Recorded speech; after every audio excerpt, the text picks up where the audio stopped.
and family continue to play an important role in Somalia's development alongside our resilient people and government, both bilaterally and multilaterally.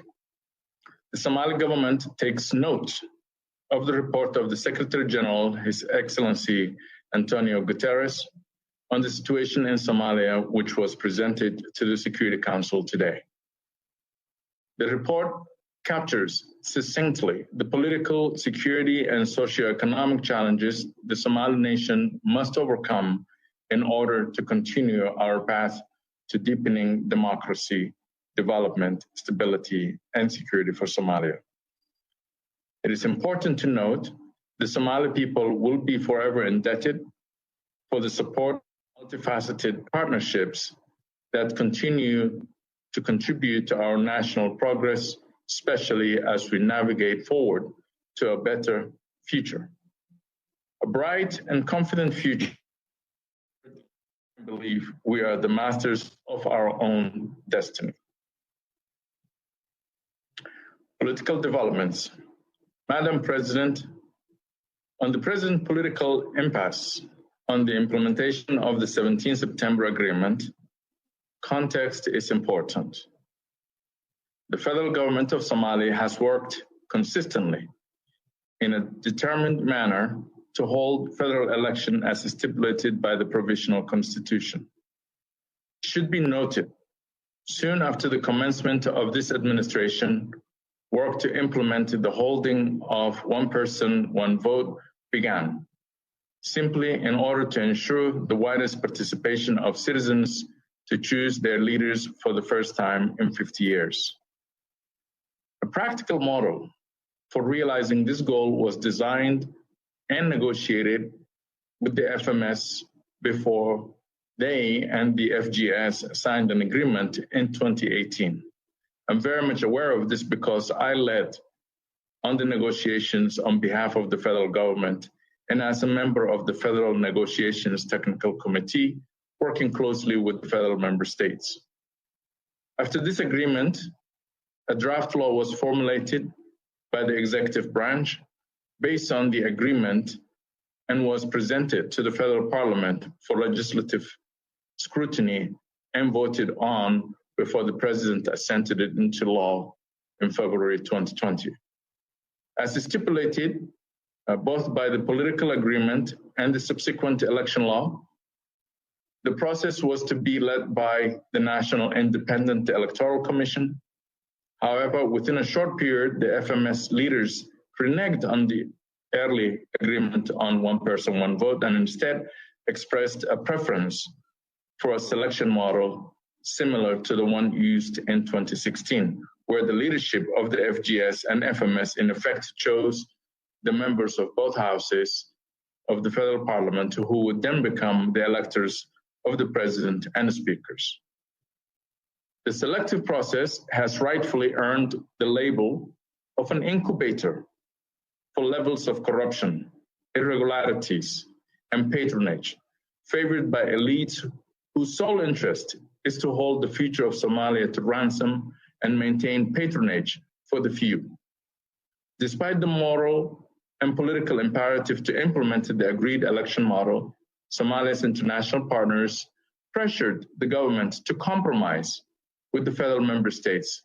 Once again, and as a result of series of consultation with the federal member state leadership held in Lusum Rep, known as Lusum Rep Conference 1, 2, and 3, a final meeting of the National Consultative Council in Mogadishu reached a political agreement on the new modalities of election on September 17, 2020. It is to be noted that the federal government, in agreeing to this selected model, has not only compromised on one person, one vote, but it also had agreed to the following as demanded by the federal member states. For each seat, the federal government of Somalia wanted at least 301 individuals to vote for each respective parliamentary seat, but the federal member states wanted only 101. The FGS agreed. The FGS proposed elections should be held in up to 4 or minimum of 3 locations in each FMS in order to seek greater legitimization of the new parliament. The FMS leaders wanted 2 locations. The FGS again accepted their wish. The penholders of this agreement were the fellow member state leaders, in particular, the presidents of Jubaland and Puntland, and led to the agreement being welcomed, celebrated, and endorsed by all prospective presidential candidates, the federal member states, international community, and by all relevant political actors. Regrettably, after all of this, the penholders of this agreement, continue to refuse to implement the political agreement, requesting further concessions after another to address perceived concerns with regards to the Gedo region and the election committees. This was also accepted by the federal government of Somalia, and a technical committee representing all stakeholders, including ministerial representatives from both Jubaland and Puntland, finalized the outstanding issues in Baidoa on 16th February. After 2 days of discussions, the Baidoa Technical Committee's announcement, an agreement, and welcomed by all, including the international community, His Excellency President Mohamed Abdullahi Mohamed Farmajo extended an invitation to the federal member state leaders to meet at the National Consultative Council on February 18 in Mogadishu to conclude the FGS-FMS Technical Committee's work and fully implement the 17 September agreement so that the process of elections can begin without any further delays. Madam President, regrettably, the 2 federal member state leaders who were the penholders of the 17th September political agreement and have remained a constant obstacle to its finalization once again refused to attend the meeting, once again choosing to hold ransom the aspirations of the Somali people for stability in an effort to achieve a transition in an undemocratic manner. In fact, rather than travel to Mogadishu to attend the planned National Consultative Council meeting, the 2 FMS leaders chose to offer a tacit support to a planned protest by prospective presidential candidates, which the FGS accepted, provided that it adheres to public health and is held in a peaceful manner as our Constitution stipulates. The government fully recognizes the right to peacefully demonstrate as a right guaranteed by the Constitution. We are committed to providing the Somali people with the opportunity to express themselves and their demands without undermining public order or destroying public or private property. However, the prospective presidential candidates not only disregarded the government's measures, but chose a clear path of illegality and insurrection. They chose to bring forth a militia out onto the streets of Mogadishu, and in fact, the head of this militia openly stated in public, and I quote,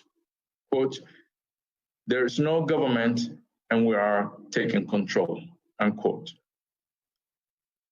This is of no surprise because on the night of February 18th, the opposition group leaders declared that there is no government. They have been saying this in Somalia, which is not true given Parliament passed the election law based on the political agreement, which under Article 3 clearly states the legislative and executive branches of government to have full authority, and furthermore, the executive is responsible for the management of the elections precisely in order to avoid a vacancy of power. These acts have led to loss of life of members of our security personnel who have taken an oath to protect the Somali nation from enemies, both foreign and domestic, and I extend my condolences and the gratitude of the nation to their families and loved ones, and wish those injured speedy recovery. The Somali people are tired of war and yearning for stability, security, and government which truly represents their aspirations. And key to achieving this is holding a free and fair elections as agreed by all the parties on the 17th of September and finalized by the DAAWO Technical Committee no more than a week ago. Madam President, denying the truth doesn't change the facts. And I'm afraid what we have here is an opposition whose only interest at the behest of external forces is to create red herring from the fact that their sole political goal has always been to cause political crisis in order to foment constitutional disorder. The fact is that the only way to have a political transition is through election, not threats or outlandish claims of political and social regression to a painful era the Somali people will never accept to returning to. The simple truth is, no amount of undemocratic calls for removal of a sitting president without election, the foreign axis of instability supporting the opposition, nor the threat of violence will determine the destiny of the Somali nation. Somalia's destiny will be determined by the Somali people who have the confidence, experience, and resolve to ensure what lies ahead for Somalia will never be the pain of the past. Unfortunately, the Somali federal government strongly believes there's blatant foreign interference in the internal political affairs of Somalia from those who claim to be helping to stabilize Somalia to those who offer princely reward in order to intentionally sabotage and prolong the electoral process in the hope of leadership change. This axis of foreign influence clearly has a strategy of prolonging the holding of elections by forcing the remaining two FMS leaders to refuse the agreement in order to provide space for prospective presidential candidate in an attempt to create a narrative of discord. Only today, the prospective presidential candidates have announced the holding of demonstrations next Friday and are clearly timed to coincide with this meeting in the hope of instilling fear of Armageddon. Rest assured, the prospective presidential candidates have and will continue to be provided the freedom and political space to express their views, and government bodies, as well as security forces, will fulfill their statutory duty to protect the public against the dark forces of extremism and the silent enemy of the pandemic while they express their views openly. However, the security and well-being of Somali people will remain paramount, and no armed insurrection under the guise of a political demonstration will be accepted. There is no doubt elections will happen once the final two FMS leaders endorse the finalization of the 17th September agreement negotiated by their respective technical representatives.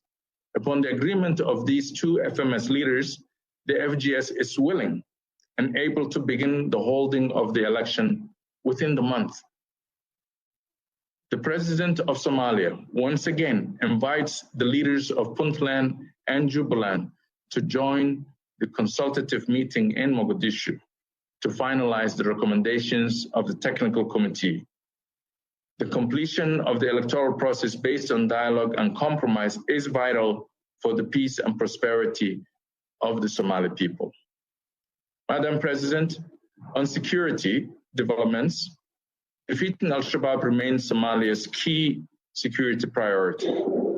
We have been engaged in a successful fight against a determined international terrorist organization with regional... I do apologize for interrupting. You've kindly covered a lot of ground and some important issues, but would it be possible to come to your final remarks now? Thank you.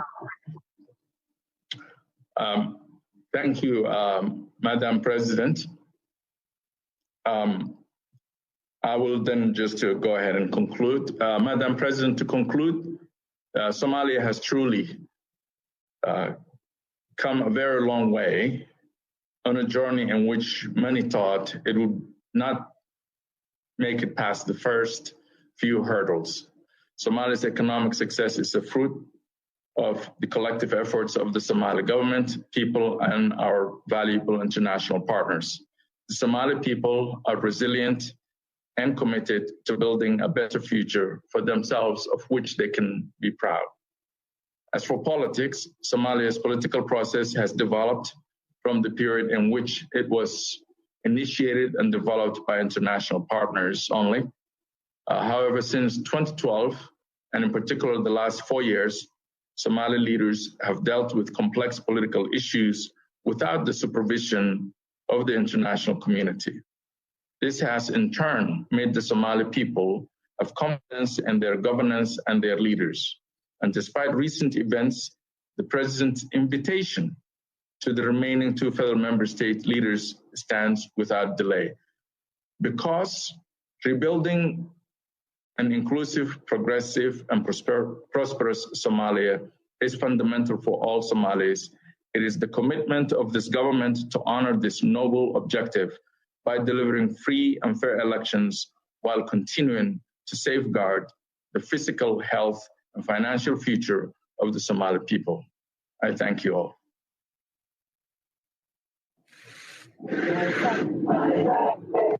Minister Abdirazak Mohammed for his statement. That concludes the live broadcast portion of this meeting.